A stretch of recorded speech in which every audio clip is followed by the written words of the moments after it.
Today on BladeHQ.com, we're taking a look at the Spyderco Sage. We've got the original, the 2, as well as the 3 and the 4. So 4 different Sages. I'm going to try to clump them all together as easily as possible.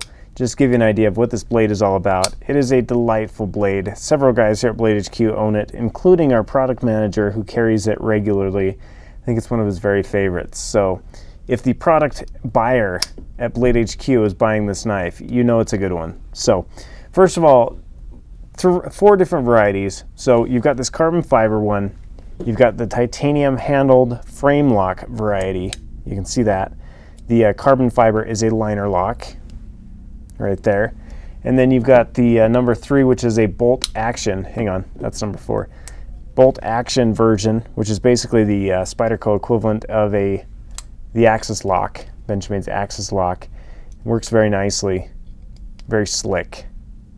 And I love blue G10. I'm a sucker. I'm a sucker for blue. So, and then you've got number 4, which is a back lock, kind of a gentleman's folder with that delightful ironwood on it.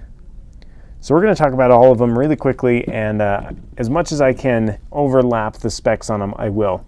So first of all, the overall length on this blade is 7 1/8 inch, or 7 1/4 on this one, or 7.1 on the other. So all are around 7 1/4-ish, or 7 1/8. So you've got options there.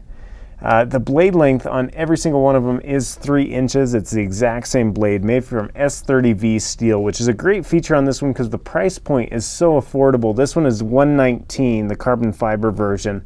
$136 for this one on BladeHQ, and $189 and $181. And that's as of May 2013. So those prices are subject to change in the future. What else? Blade length 3 inches, full flat ground. I love that index finger choil there. I love the thumb ramp, great jimping on it. I love the kind of that leaf shape blade on it.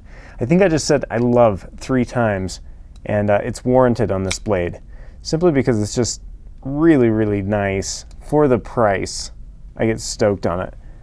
It's on my list of knives to buy one day. Each of them has a wire pocket clip. So let me show you a pocket shot of each of them in pocket. I want you to imagine that it's in your pocket. You can see these pocket clips are reversible. So for right or left-handed carry, each has a wire clip, different varieties. You could mix and match them if you wanted, I guess. So there's your pocket shot. You get an idea of what's going on there. And what else do you want to know? The weight on the number 1 here is 3.2 ounces. The weight on the titanium is 3.6, 3.5 on the G10, and then 4.2. This one's a little heavier on the ironwood, on the Sage 4.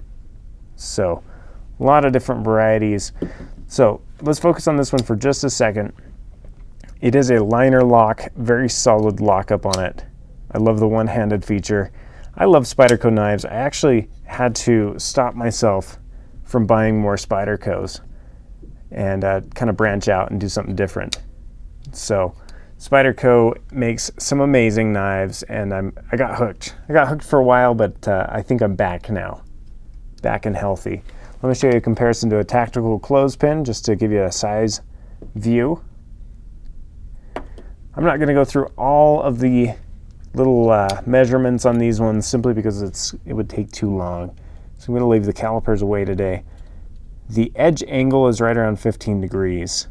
Full flat ground, as I mentioned previously.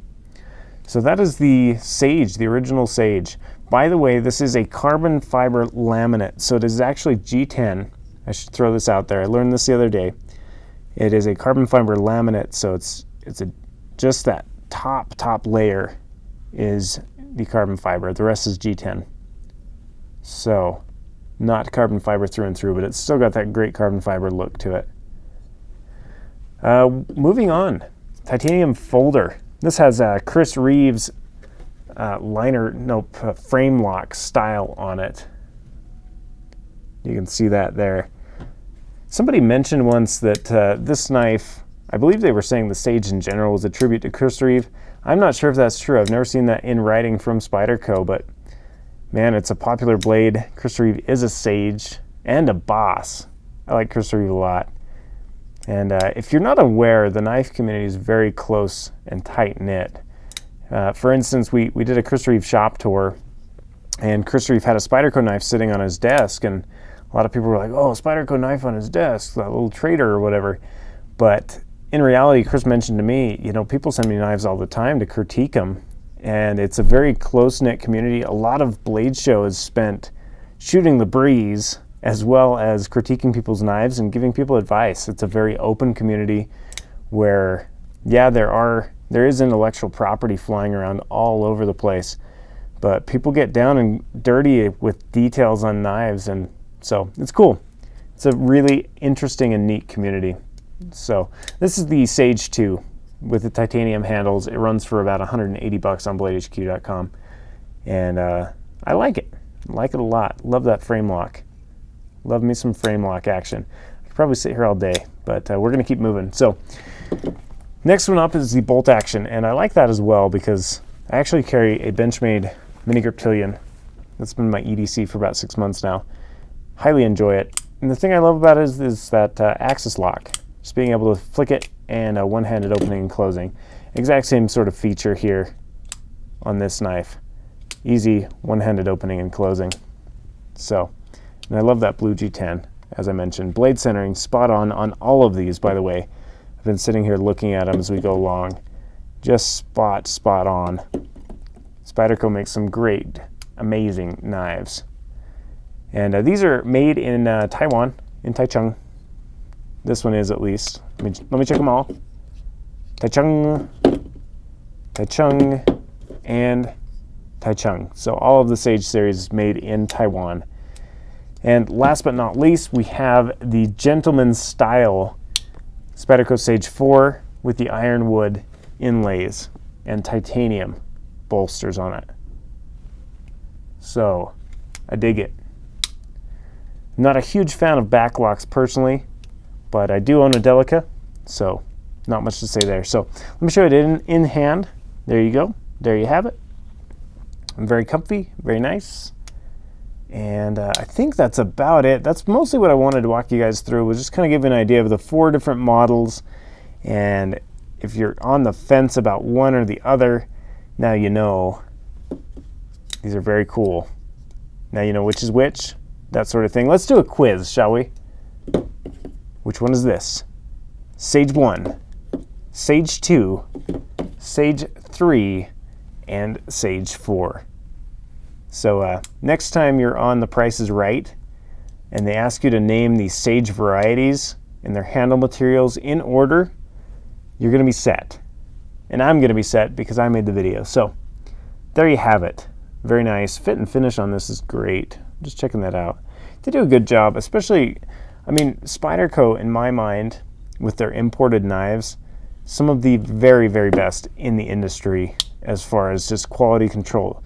I think that's one of my pet peeves, is when you get a knife from a manufacturer that was built overseas, and it's just like great design, but it doesn't all come together. These Spydercos come together, and they come together in a big way. Very cool, very nice. The place to buy them is BladeHQ.com. I'm going to stop rambling and just get on with your life, get on with my life. So thanks for watching, guys. Buy this blade at BladeHQ.com.